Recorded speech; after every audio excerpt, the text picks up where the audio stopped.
বিয়ের প্রথম রাতে ঘরে ঢোকার সঙ্গে সঙ্গে আমার নববিবাহিতা স্ত্রী তিন্নি সরাসরি আমার চোখের দিকে চেয়ে বলল, আমি সৌভিককে ভালোবাসি।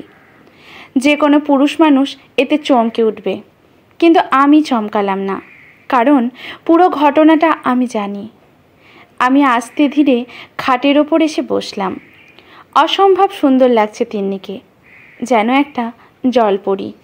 কিন্তু তিন্নির মুখ চোখ একদম কঠোর হয়ে আছে। আপনি কি বুঝতে পেরেছেন আমি কি বলছি? হ্যাঁ, বুঝেছি। আমি সংক্ষিপ্ত উত্তর দিলাম। আমি 1.5 বছর প্রায় পাগলের মতো ছিলাম। এই খবর কি আপনি জানেন?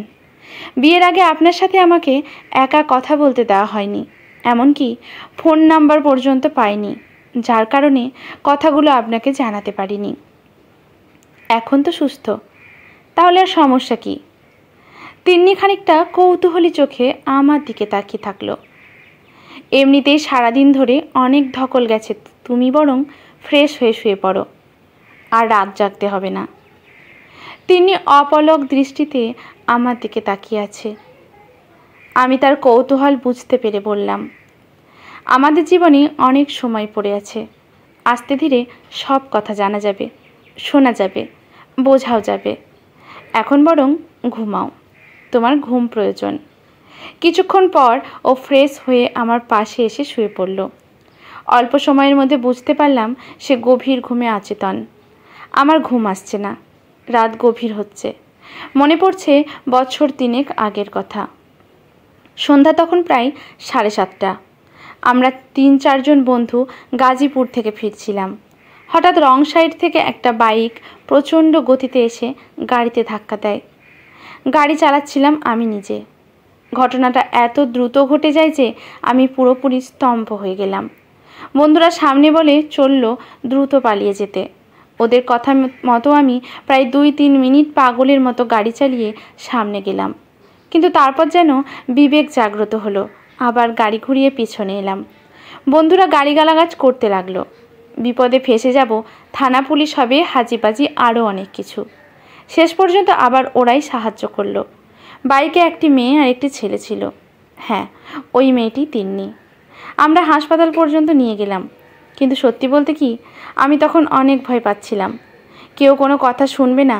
বাইকটি রং সাইডে ছিল এবং প্রচণ্ড গতিতে আমার গাড়িতে ধাক্কা দিয়েছে। আমি মোটেই ধাক্কা দেই না, তাই বন্ধুদের কথা অনুযায়ী হাসপাতাল গেটের সামনে কোনো মতো ফেলে চোরের মতো পালিয়ে এলাম। পরদিন সকালে বিক্ষুব্ধ মন নিয়ে খানিকটা লুকোচুরি করে হাসপাতালে গেলাম খবর নিতে। একাই গেলাম, আর কাউকেই সাথে নিইনি। প্রচণ্ড মন খারাপ হলো, ছেলেটি মারা গেছে। মেয়েটির অবস্থাও আশঙ্কাজনক, মাথায় প্রচণ্ড আঘাত পেয়েছে। আমার কিছু করার ছিল না। তারপর থেকে চুপচাপভাবে নিয়মিত খবর নিতাম। তিনি শারীরিকভাবে সুস্থ হয়ে গেলেও মানসিকভাবে পুরোপুরি বিপর্যস্ত হয়ে যায়। সৌভিকের মৃত্যু সে কোনোভাবেই মেনে নিতে পারেনি। ওদের অনেক দিনের সম্পর্ক ছিল, এমনকি বিয়ের কথাবার্তাও চলছিল। তিনি শিক্ষিত এবং সুন্দরী হওয়া সত্ত্বেও তার বিয়ে হচ্ছিল না। খুবই স্বাভাবিক ব্যাপার, কারণে আশেপাশের পাড়া প্রতিবেশীরা সবাই জানত মেয়েটি মানসিকভাবে খানিকটা বিকারগ্রস্ত ছিল। সে এখন সুস্থ স্বাভাবিক, কিন্তু তারপরেও প্রত্যেকেই সেই কথা মনে রেখেছে। প্রতিটি বিয়ে ভেঙে যেতে লাগলো, আর তিনি নিজেও বিয়ে করতে চাচ্ছিল না। আমি জানি আমার কোনো দোষ ছিল না, কিন্তু তারপরেও চোখের সামনে এরকম একটা মৃত্যু কেমন যেন লাগছিল। আমার বন্ধুদের কথায় যদি আমি সেই সময়টা নষ্ট না করতাম, তাহলে কি ছেলেটি বেঁচে থাকতো? আসলে আমি ভীষণ ভয় পেয়ে গিয়েছিলাম। ভাবতে ভাবতেই কখন ঘুমিয়ে পড়েছি মনে নেই। সকালবেলা মা ফিসফিস করে আমাকে বললেন, কিরে, তোর বউ এখনও ওঠেনি? কাল সারাদিন ওর ওপর দিয়ে অনেক ধকল গেছে মা, একটু ঘুমাক। তোর ওপর দিয়েও তো গেছে, বাড়ির বউ, সে একটু পরেই সবাই দেখতে আসবে।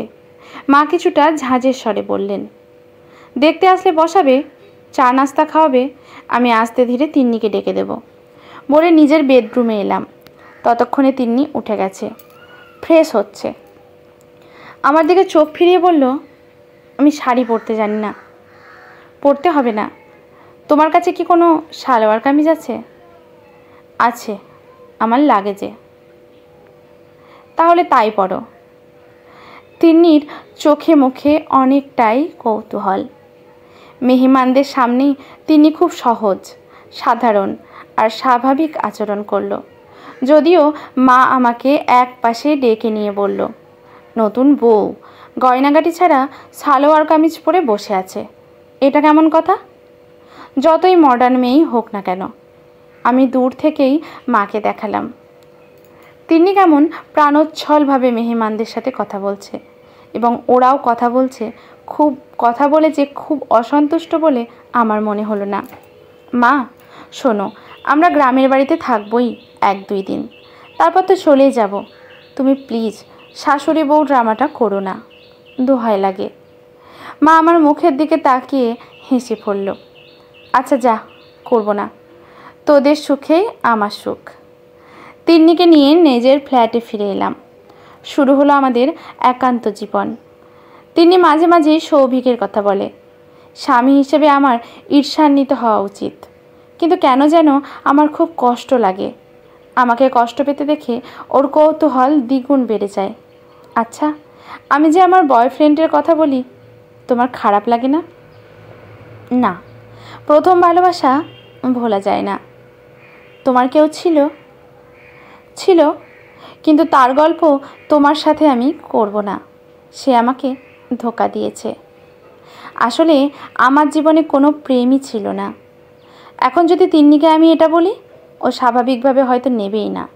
ওর মনে হবে আমি কিছু লুকোচ্ছি, তাই এই মিথ্যেটা বলতেই হলো। আমার প্রথম ভালোবাসা তিন্নি। জমাট বাঁধা সেই ভালোবাসা ধীরে ধীরে ছড়িয়ে ছিটিয়ে পড়ছে তিন্নিকে ঘিরে। জানি না ও আমাকে কখনো ভালোবাসতে পারবে কি না, কিন্তু আমাদের সম্পর্ক অনেকটাই সহজ স্বাভাবিক হয়ে গেছে। এই জন্য আমাকে অনেক স্যাক্রিফাইস করতে হয়েছে। মাঝে মাঝে গভীর রাতে তিন্নি কেঁদে ওঠে। ওকে আমি সান্ত্বনা দিই। ও নিজে ব্যাপারটা বুঝতে পেরে তখন চুপ করে যায়। চারিদিকে ঝিঝি পোকা ডাকছে। আমি আর তিন্নি বসে আছি ব্যালকনিতে। অন্ধকার নিকষ রাত, 2-1টা তারা জ্বলজ্বল করছে। মানুষ মরে গেলে নাকি তারা হয়ে যায়। এটা কি সত্যি তিন্নি? জানি না, তবে মরে যাবার পর আফসোস করাচ্ছে। পাশে বসে থাকা মানুষটিকে গুরুত্ব দেওয়া বোধহয় জীবনে বেশি মূল্যবান। আমি তিন্নির দিকে তাকালাম। আলো আধারিতে শ্যামবরণ মেয়েটিকে অপূর্ব লাগছে। তিন্নি একটু করে হেসে আমার কাঁধে মাথা রাখল। আমার ইচ্ছে করছিল তিন্নিকে সমস্ত ঘটনা খুলে বলি, কিন্তু পরক্ষণেই মনে হলো থাক না, কিছু অজানা কথা। মেয়েটা এইমাত্র বাঁচার স্বপ্ন দেখা শুরু করেছে। হঠাৎ করে তার বেঁচে থাকার স্বপ্ন আমি কেড়ে নিতে পারি না।